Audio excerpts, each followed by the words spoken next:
Ladies and gentlemen, it is another day and yet another update for Modern Warfare 3. So yesterday we had the whole AMA where they sort of addressed skill-based matchmaking. We talked about that in a video. But today, in less than a week since our last patch to Modern Warfare 3, another one has appeared, and it shows a new game mode coming to the game tomorrow. But on top of that, weapon balancing, other changes to the UI, things along those lines. And in this video, that is exactly what we're going to do. We're going to go over all of these patch notes, look at everything that changed. And it's crazy to me that we are getting this frequent of updates. And I love to see it because I'm already enjoying Modern Warfare 3. And if they're going to make the game better and better, that's just better for the community. So without further ado, let's dive in and have a look at these patch notes. So diving into these, the first one we have resolved a crash that could occur while viewing weapon challenges. There's really nothing else to that. And then these are just some bug fixes with individual things, weapon camos that you shouldn't have been able to equip. You could before. They've fixed all of that. Multiplayer, wins will now progress armory unlocks without first completing daily challenges. This is something I thought they did last week, but I guess now it's like that. So you don't have to worry about completing your daily challenges, just get wins. If you happen to complete daily challenges, it's just a bonus.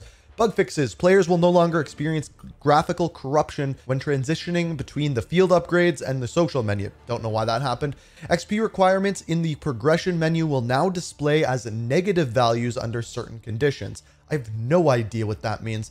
Attachments that are incompatible with the current selection can no longer be equipped to a weapon. I guess that was just a bug before. Progression, challenges, updated the description of the gilded camo challenge for the MTZ 556 assault rifle to accurately reflect intended requirements. So I guess that was bugged before.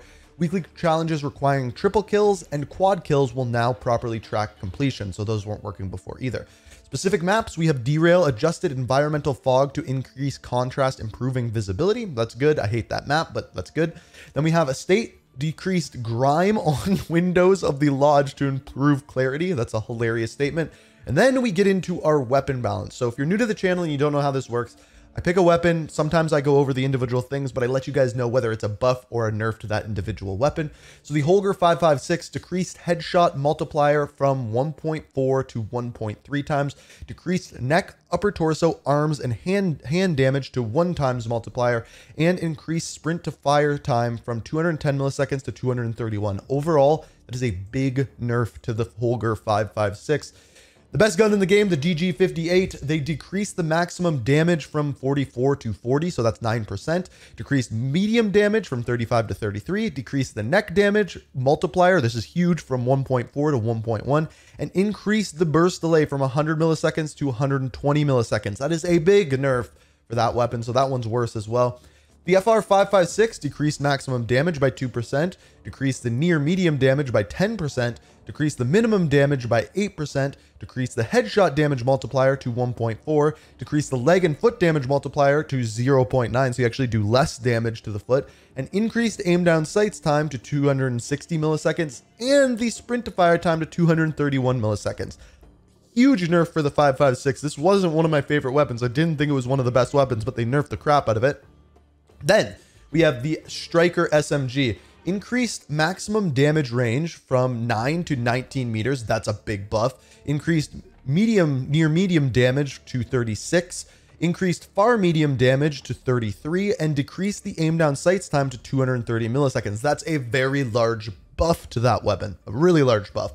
The Arm 9 increased the lower torso, lower arm, and hand damage multipliers to 1.1 and decreased the sprint to fire time to 206 milliseconds. That's a buff as well. The Striker 9 decreased maximum damage from 32 to 27 and decreased the aim down sights time to 225 milliseconds. So that is a nerf to the maximum damage, but a buff to the aim down sights time. But overall, because of the damage, it's probably going to be worse. That one's kind of a surprising one to me. Now, they have this to say about it. The highlight of this balance pass is a reduction to the lethality of the 556 and GG58. Both weapons will now require 2 headshots to kill an enemy with a single 3-round burst fire. Additionally, these changes aim to improve the consistency and viability of submachine guns to the intended target for the class. So we do know that we are getting a larger weapons pass at Seasons 1 and a big weapons pass at Season 1.5 or Season 1 Reloaded. But for now, this is just to kind of balance things out.